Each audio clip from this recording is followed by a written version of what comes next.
The brother has told you what he was going to do, and it seems as if it is clear that America has decided that he has a blank check to relate to people of color and immigrants and people he considers less than any way he wants. And nobody is going to stop him. In today's video, I have to comment on this. Not so much to...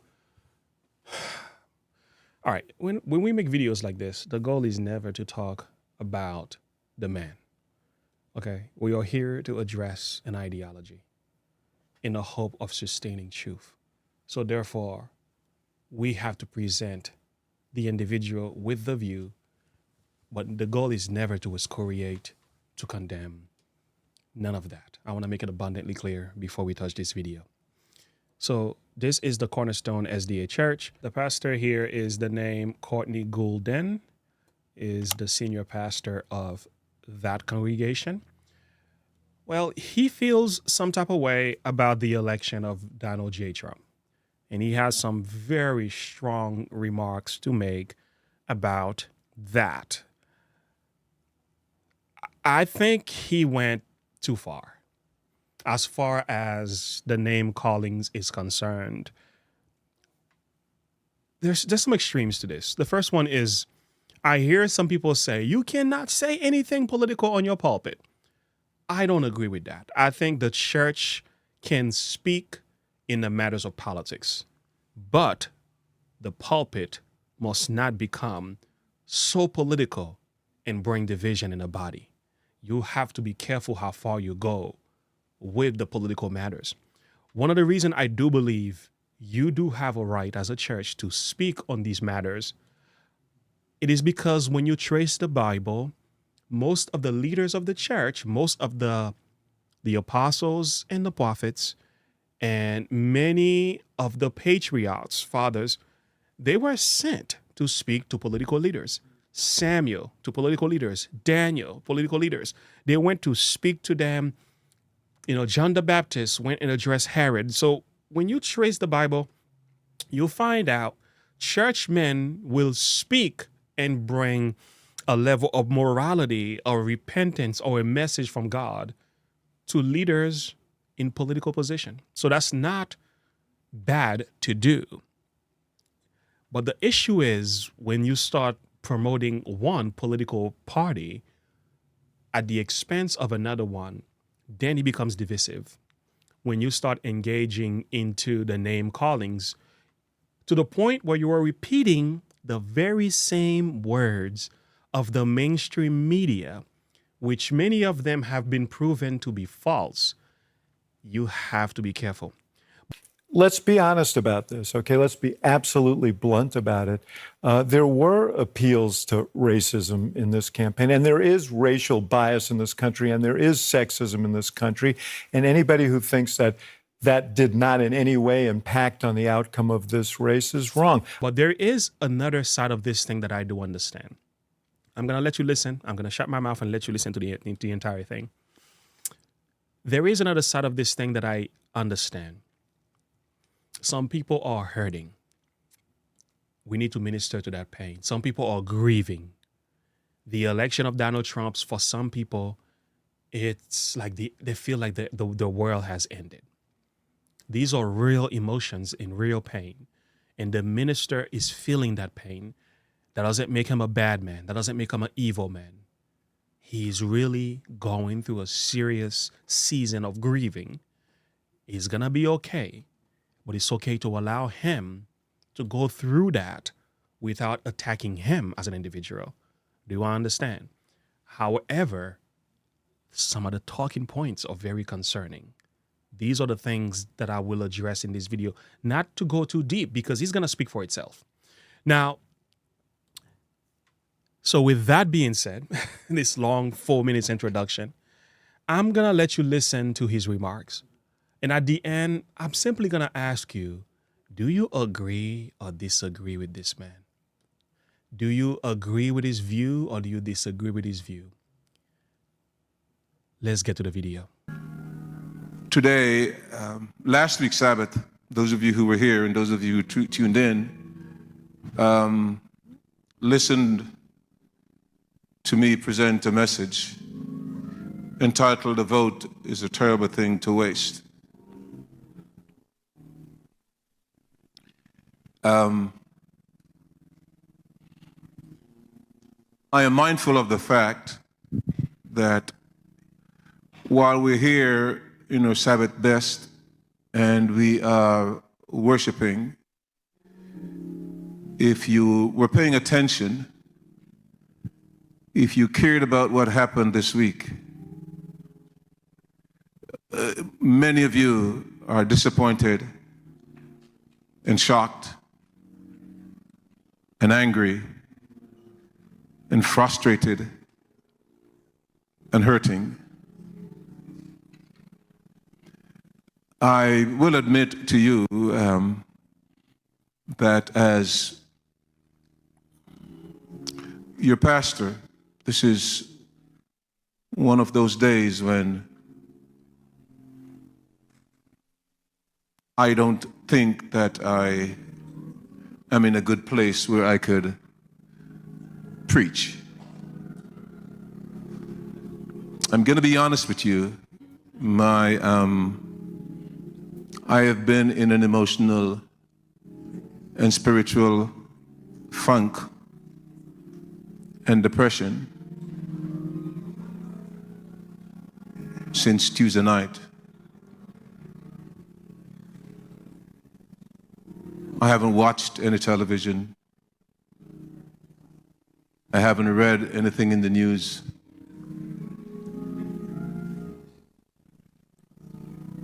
Because my heart is sad and broken. I know that there are those of you sitting here, or maybe those of you hearing my voice, who are so super spiritual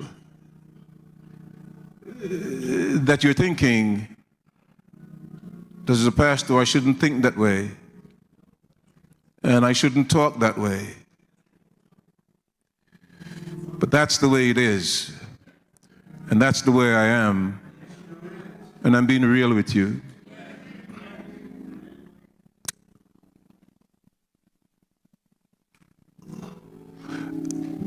During the week, there has been all kinds of commentary and statements that was being made. We have a WhatsApp chat among us as pastors of the conference, and there are all kinds of commentary and all kinds of statements and all kinds of interpretation and rationalizations and spiritualizations that people have been are making. But you need to understand, my brothers and sisters, that what happened on Tuesday night has serious implications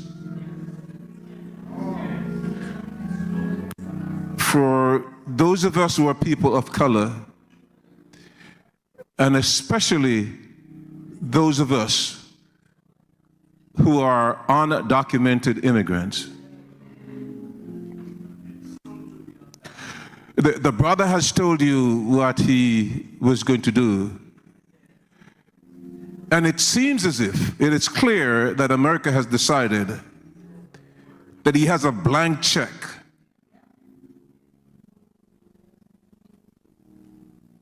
to relate to people of color and immigrants and people he considers less than any way he wants. And nobody is going to stop him. Not the courts.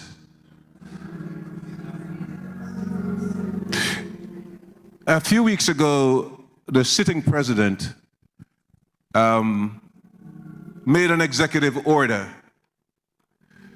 that he was going to provide clemency or amnesty for people who are undocumented but who are married to citizens of the United States. If you were married to a citizen of the United States and you've been married for, I think it's at least 10 years, he was going to make it possible for you to stay here without fear or anxiety until your papers are processed.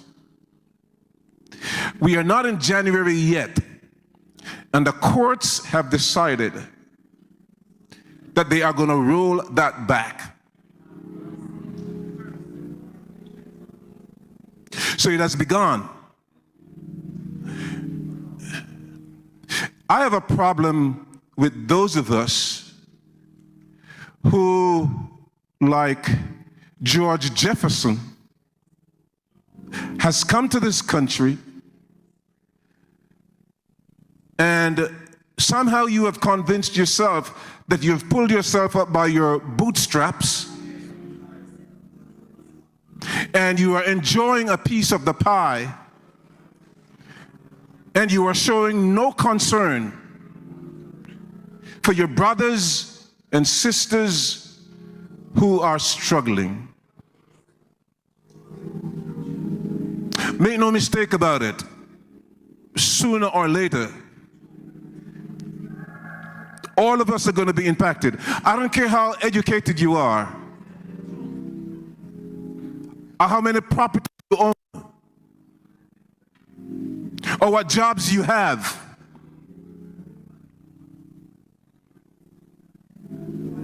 You're going to be impacted. The other thing I want to say about this is, this, for me, has served as a wake-up call. Let's not kid ourselves. America has spoken.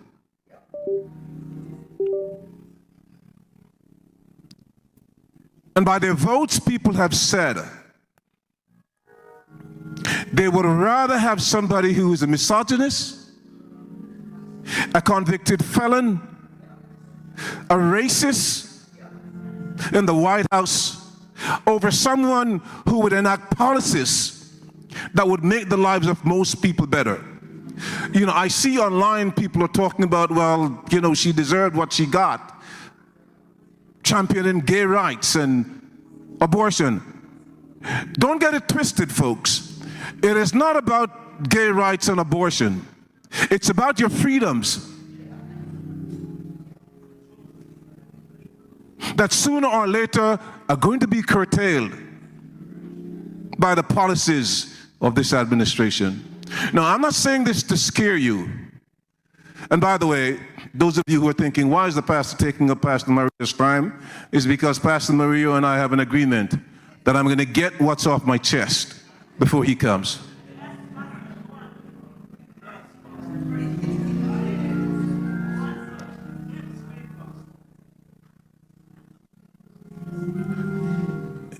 This has served also as a wake-up call for me personally, and I hope for you also, that we need to get back to understanding what is God really saying.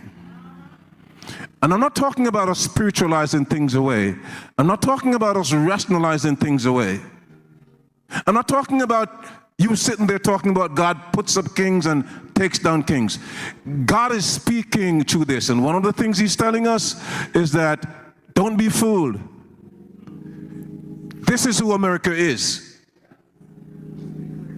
That's one. The second thing he's saying to us like he said to the pioneers in 1844 when they suffered the great disappointment, you need to go back to the Word, get back to the Word, and see what this is saying. We've talked about Jesus is coming soon. We talked about all these things that are going to be put in place. You know, I think that the devil has a lot of us as Adventists deceived. We're sitting here, we're looking, you know, when is the Son of the Lord coming? When is that coming? While at the meantime, he's undermining and taking away freedoms and paving the paths. Where all these things will just happen all of a sudden. Who would think in your wildest dreams that you'd ever get to the place in this country where something like this would happen? Don't get it twisted. America has spoken. 8 years ago, it said we didn't want a woman to be president. Somebody who was super qualified. Especially when you compared her qualifications with the person she was running against. 8 years later, they have said, not only don't we not want a president, a woman president, somebody who is super qualified, we also don't want a black woman to be president.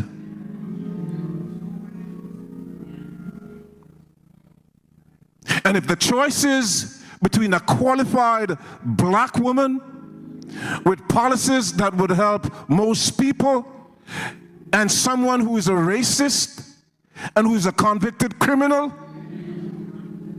well, not convicted criminal, he's not, but he's convicted. 34 felony counts. Somebody who stole state secrets.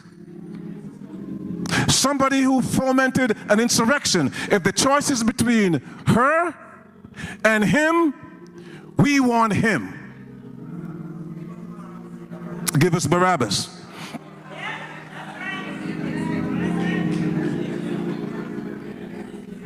And so, people of God, please don't get caught up in the trivial and the superficial, talking about her policies and her support for abortion rights and gay rights was what did this.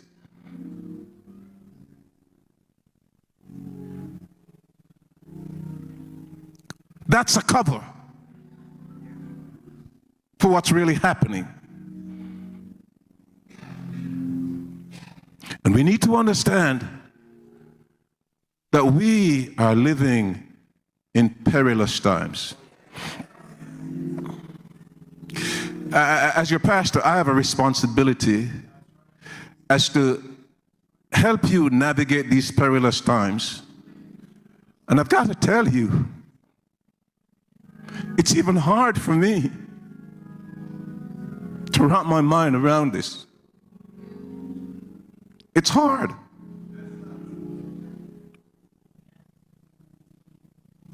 But I still have to provide pastoral responsibility and leadership to you. I know in my head that in the long run, we'll be okay.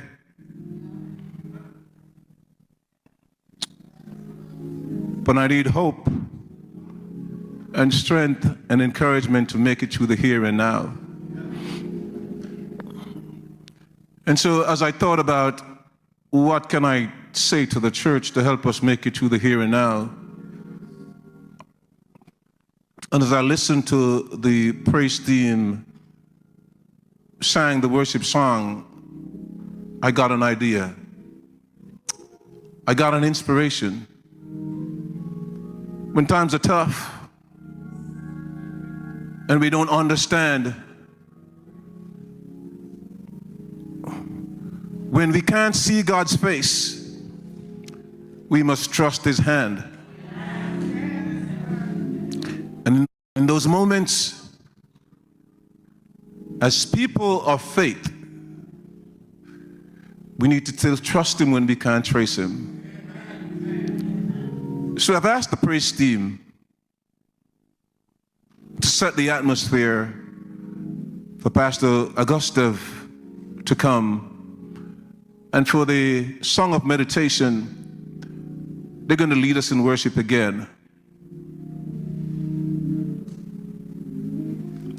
And we're going to sing with our hearts, even though our head, at least my head, hasn't caught up with my heart yet. I'm going to tell God, we're going to tell God, in these moments, praise is what I do. Even when we don't understand, let's praise Him. Now, this was a lot to digest. I understand having the ability to speak and share your view is your own. I'm for the First Amendment. you have the right to speak, even as a minister, even on political matters, as long as you don't go too far. But in this case, I think he went too far. The name callings were over the top. And at the same time, another thing that I would like to say to people who are either going through this grieving process, you got to trust in the Lord. You really have to trust in the Lord. And there's a lot of things we may look at that's happening in the world that we don't agree with, but sometimes it is part of God's plan to bring us home. It may not always make sense. It may not always sit well with us, but what God is doing is much bigger than what we can understand. His ways are not our ways. His thoughts are not our thoughts. That's one side of the issue. Secondly, I would like to say, when it comes to a man like Trump, be careful how you judge. Let me explain why. I'm in no way saying this man is polished, sinless, faultless. That's not my point. What I'm saying is what you might be thinking might not be what God is thinking. Why do I say that?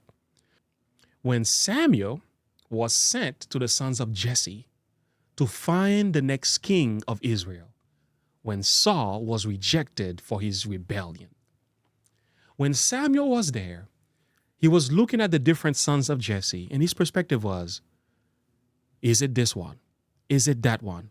But I love what God said to Samuel. And I want to open my Bible here to make the point. All right, I know you're familiar with this, but let's put this in the context of our discussion today. 1 Samuel 16:7, the Lord said unto Samuel, look not on his countenance, or on the height of his stature, because I have refused them. For the Lord seeth not as men seeth. And you want to pause here. We can look at someone, something, a leader, and look at the way they are, and then we think, I don't like you. Look at your character. Look at the hair color. Look at the way you talk. Listen to his voice. He must be some type of evil man. That's a judgment that you can make.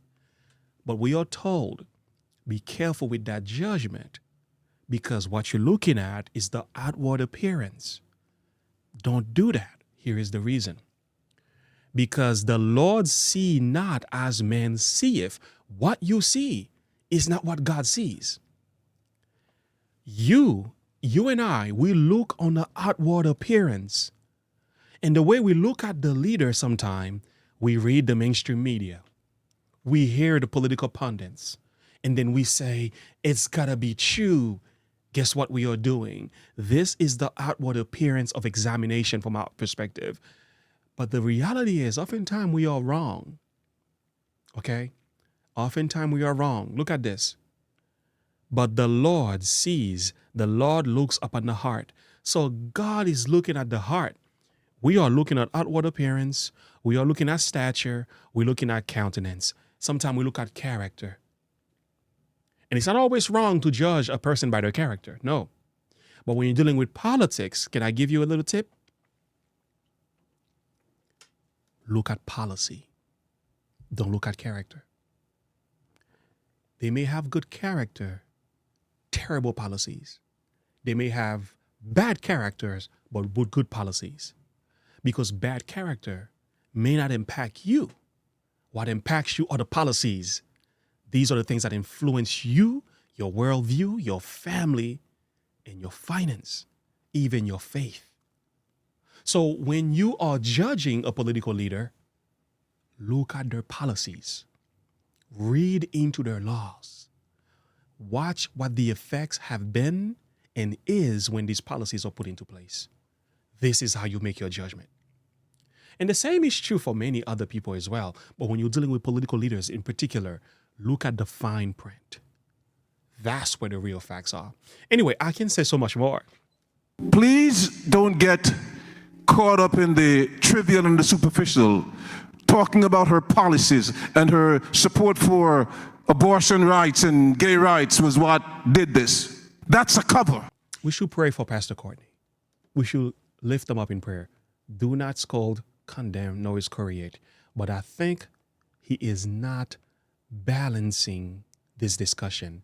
And I think going through a season of grieving and the expectation that we once had didn't come our direction, that doesn't necessarily mean God is not in charge. That doesn't necessarily mean what's been written in the word will not take place. That doesn't necessarily mean for as evil we may think of Donald Trump as we want to, it might be that God has him in this position for a purpose and for such a time as this to bring us home to our Heavenly Father. So let's trust the Lord. Let's believe in him. Let's continue to preach the gospel. Let God work. Let's do our work alongside of him. I'll see you in the next video. Have a good one. Bye.